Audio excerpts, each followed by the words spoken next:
Amigo vascaíno, às vezes as coisas de fato mudam, tá? Às vezes o tempo fica esquisito, às vezes a coisa não dá certo, mas uma coisa inclusive é certa, tudo um dia volta ao normal.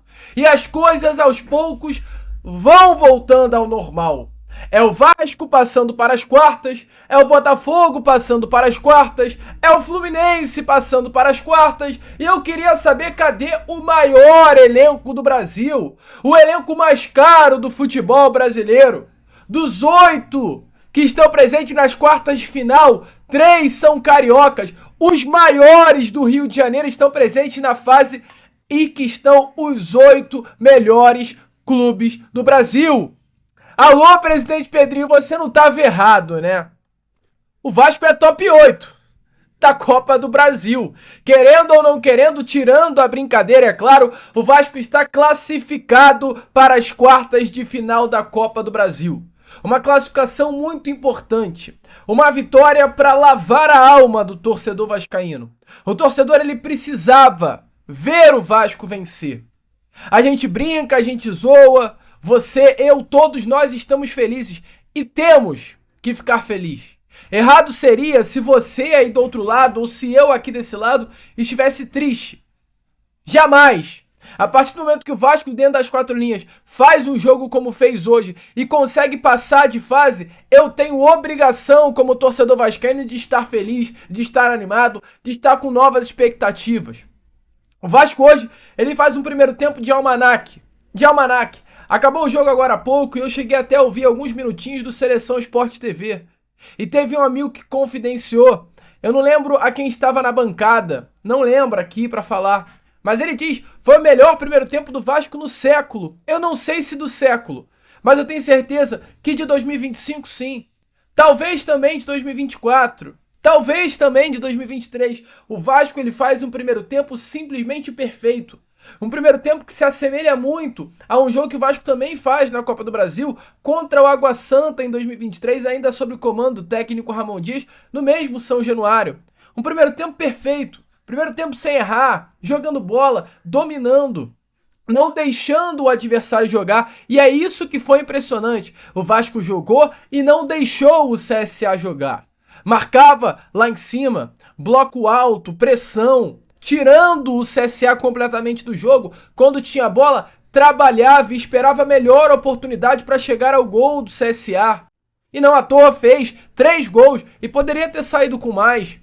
Um Vasco da Gama que jogou, um Vasco da Gama que animou, um Vasco da Gama que empolgou o seu torcedor.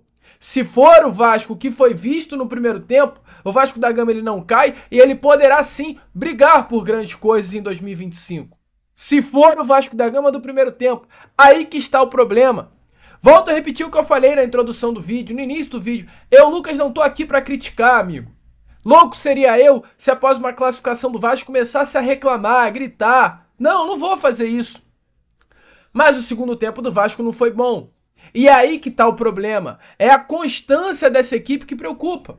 Porque da mesma forma que o técnico Fernando Diniz consegue extrair o melhor desse elenco e fazer do Vasco um time top 8, top 6, top 5 do futebol brasileiro com a bola que jogou na primeira etapa, ao mesmo tempo esse elenco tem a capacidade de ser uma equipe rebaixada, como foi no segundo tempo.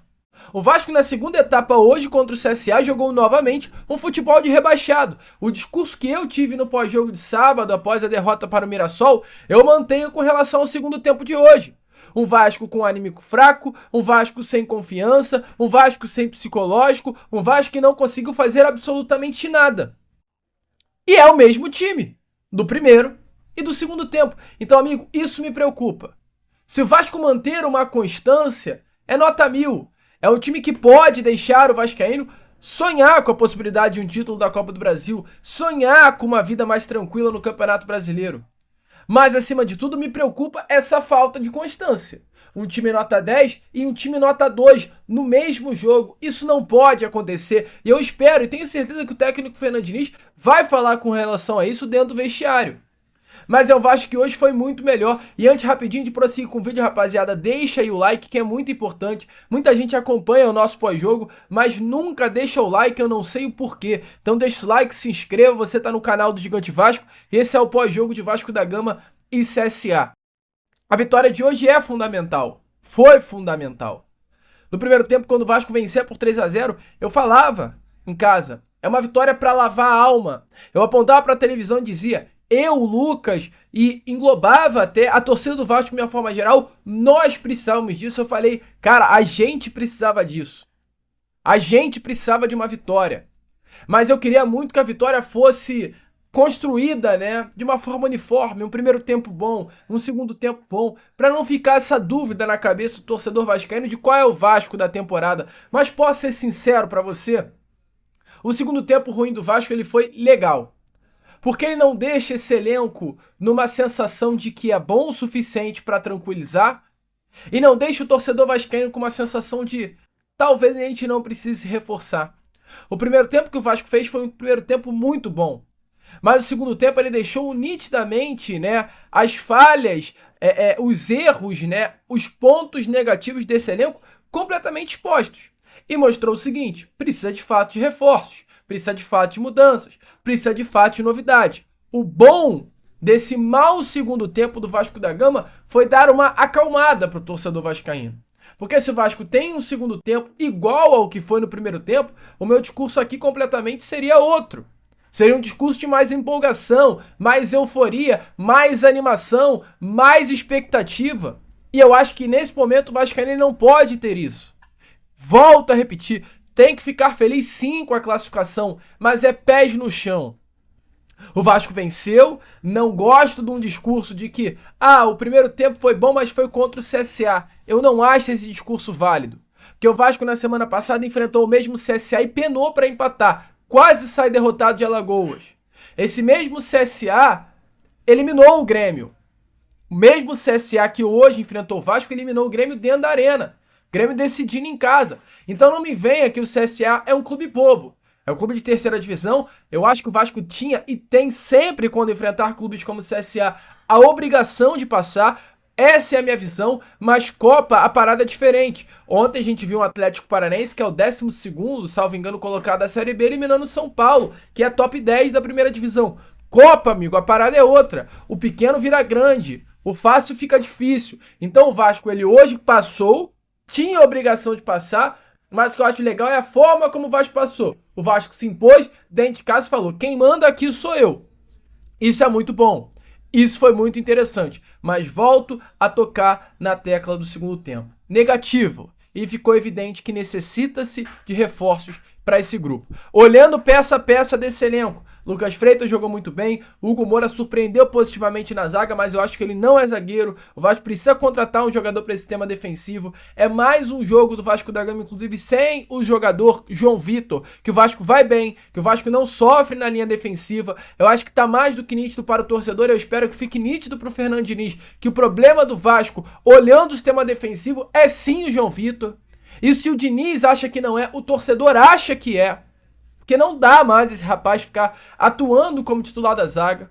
Não dá pro Lucas Freitas sair. Isso não pode acontecer. Lucas Freitas não pode sair daquela posição do sistema defensivo. Paulo Henrique jogando bem. O Lucas Piton fez uma partidaça hoje, um jogo também de almanaque, como foi o primeiro tempo do Vasco.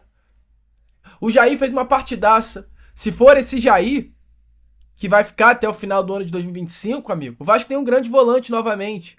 O Fernando Diniz ganha um grande reforço. Esse Jair é um grande jogador. Talvez tenha sido uma das suas melhores atuações vestindo a camisa do Vasco em 2025 e desde o momento em que pisou na colina histórica em 2023.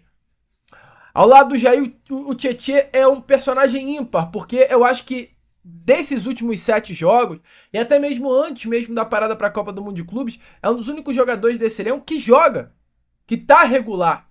Eu, Lucas, não lembro de nenhum jogo olhar e falar, cara, o Tietê tá quebrando a bola. O Tietê não é esse atleta. O Tietê é muito irregular e regular pra cima, jogando bem. Isso é muito importante também. O Tietê fez mais um jogo bom. O Coutinho fez um jogo bom. O Ryan fez um jogo, assim, um jogão, cara. O Ryan pra mim foi inclusive o melhor nome. Ponta direita com o Ryan é outra. Jogadoraço. O Nuno Moreira é jogadoraço. O Verratti quebrou a bola, mas eu acho que foi importante também para aprender ali, né? O sistema defensivo do CSA é um jogador chato, mas tá precisando marcar. Teve oportunidades hoje e as perdeu novamente. Mas precisa, eu acho, atacar um jogador no mercado para fazer uma sombrinha ali pro Pablo Verratti. E o segundo tempo, as alterações também surtiram efeito. É muito bom a gente olhar para o banco e ver um David, que entrou bem no jogo. Hoje o Garré, ele mostrou que é de fato um reforço. Hoje o Garré jogou bola. Hoje eu me surpreendi com o Garré. Quebrando linhas, partindo para cima, usando o chute, que é bom. A gente acompanhou o Garré. No momento da sua chegada, a gente via os vídeos do Garré e se impressionava, porque era esse jogador rápido, ágil, partia para cima de mano a mano, de chute. Hoje o Garré, pelo visto, apareceu. Jogou muito bem. Benjamin Garré surpreendeu positivamente, eu gostei do que vi. Vasco com o Garré jogando dessa forma, ganha também mais um reforço para o setor ofensivo. Tem a chegada amanhã, né, do Andrés Gomes. Então, assim, Diniz começa a ganhar novas opções. Tem o Cauã Barros, que pode jogar já as quartas de final da Copa do Brasil, mesmo disputando a Copa do Brasil também com o América Mineiro. O novo regulamento permite o Vasco inscrever o Cauã Barros nas quartas. É mais uma opção para o setor de meio campo. Tem o Thiago Mendes, então assim, é um elenco que está começando a se movimentar. Volto a repetir o meu discurso. Eu acho que o elenco do Vasco ainda é fraco.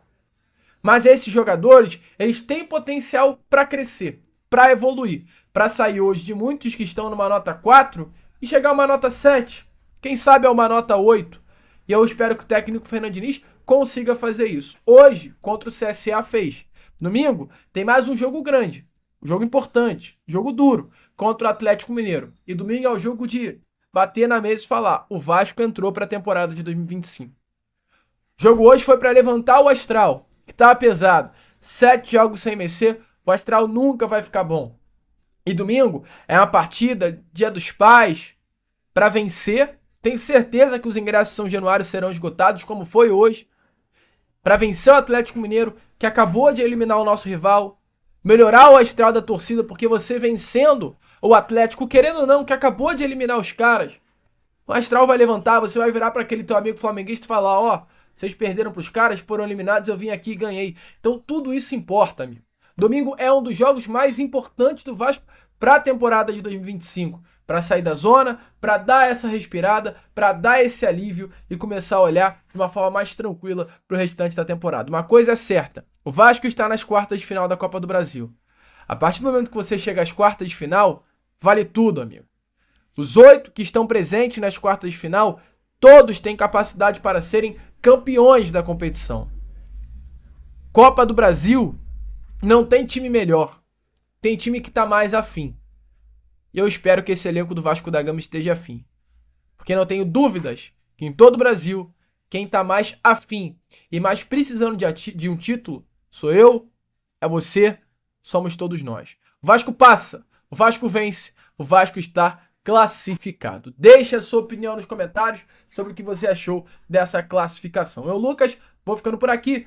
Esse foi o nosso pós-jogo. Deixe a sua opinião nos comentários sobre o que você achou. E já já eu tô de volta para trazer ainda mais novidades e informações a todos vocês com o nosso Acorda Vascão. Vamos que vamos, curta, compartilhe, se inscreva. E como eu sempre falo aqui no canal, saudações vascaína!